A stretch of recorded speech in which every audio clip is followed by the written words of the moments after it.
Hi, I'm Dr. Rayshawn Ray, aiming to speak truth to power. This is my daily thought.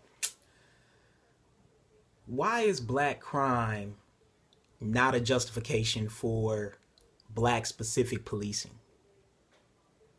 Why is black crime not a justification for black specific policing? In other words, why is it not okay for the police to target black people if black people commit crime? Well, let me tell you why.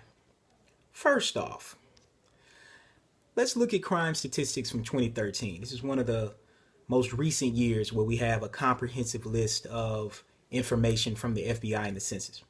So let's first broadly look at the black and white population. The black population in the United States in 2013 was 41.6 million people. 41.6 million people, representing 13.1% of the population. All right, there are only 13% of black people in the United States.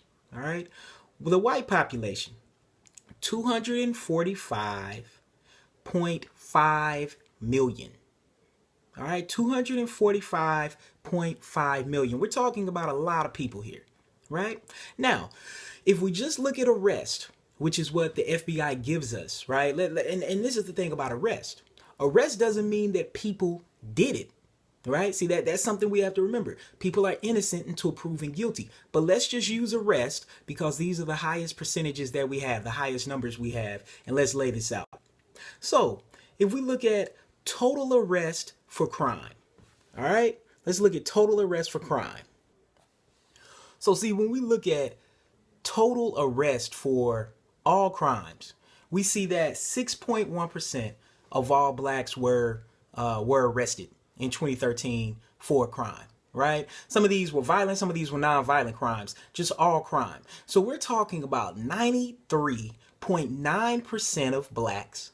So out of 100 blacks, we're basically talking about 94 out of 100 blacks did nothing.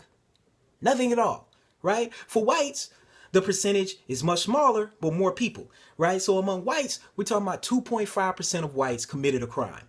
Right? But it's 6.2 million whites who committed a crime, much more than the 2.5 million of blacks who committed a crime. Mind you, we're talking about arrest, right? This becomes very, very key when we're talking about arrest, right? The reason why this becomes key is because simply because a person is arrested doesn't necessarily mean that they're guilty. And then we also know that there are biases within the criminal justice system. For example, blacks are more likely to be convicted of the same exact crime, right? Some people would say, oh, well, that's because blacks actually did it and whites didn't. Well, no, not necessarily, right? Instead, there are some inherent biases in our criminal justice system that we have to pay attention to. For example, the number of blacks who are on a jury dictates an outcome, right? Another thing that dictates the outcome is the plea deal that individuals are offered, right? So blacks are more likely to be given prison time or jail time as a plea deal relative to whites, right? Whites are more likely to be given a plea deal that does not include jail time, right? So there are a lot of factors that we actually have to factor into this. The other big thing, because this thing about violent crime, when we start talking about, say, drug abuse, right? Drug charges, over 10% of the crime that blacks commit is dealing with drugs, right? Or drug abuse, right? For whites, it's a higher percentage, 13.1%. When it comes to murder, so again, I gave you this number, 2.5 million arrests for blacks, right? 4,379 murder arrests. We're talking about such a small percentage there. If we base that on the fact that these 4,379 arrests are individual people, and there are 41.6 million blacks in the United States. I mean that percentage is so dismal, right? For whites, 3,799 murder arrests.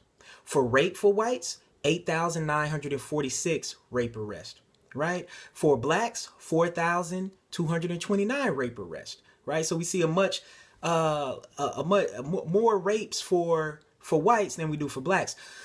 The other thing that's key though, because this doesn't mean that the likelihood of a person being killed by a black person is the same for black people and white people. In fact, most crime is intraracial. Intraracial meaning among people of the same race. Black people committing crime against black people, white people committing crime against white people. In fact, among whites, 86% of all crime is interracial.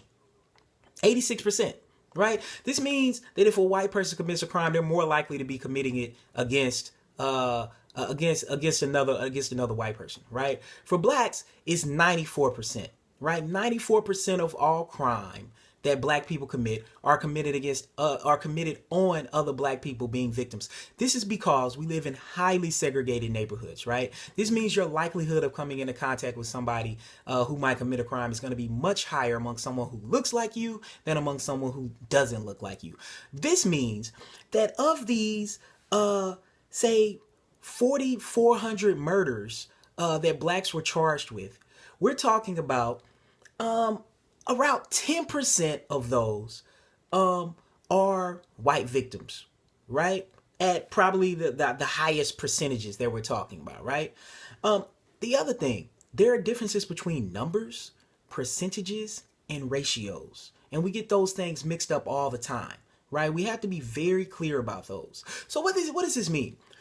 This means about 9 out of 10 times when white people pass by a black person on the street, pass by a black person in a car, pass by a black person at a public place, 9 out of 10 times, that black person hasn't done anything to them.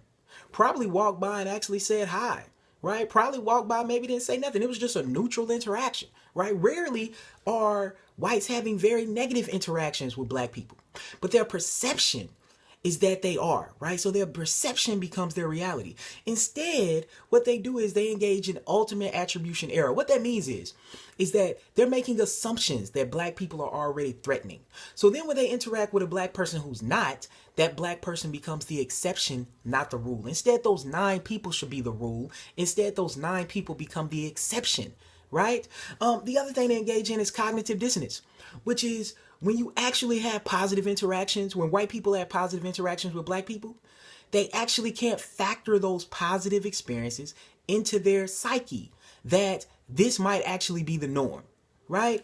And so now, of course, everyone engages in these types of biases, right? And police officers do as well. And people are like, oh, well, police officers are humans. Of course they are, but this is the problem. They're police officers and they took an oath. They are supposed to be above reproach. They cannot make the same sort of biases that normal people make. They just can't do it, right? They just can't do it. It's the same reason why healthcare providers cannot have the same sort of biases that other people have outside of their profession, that we know that impacts the patient and physician relationship.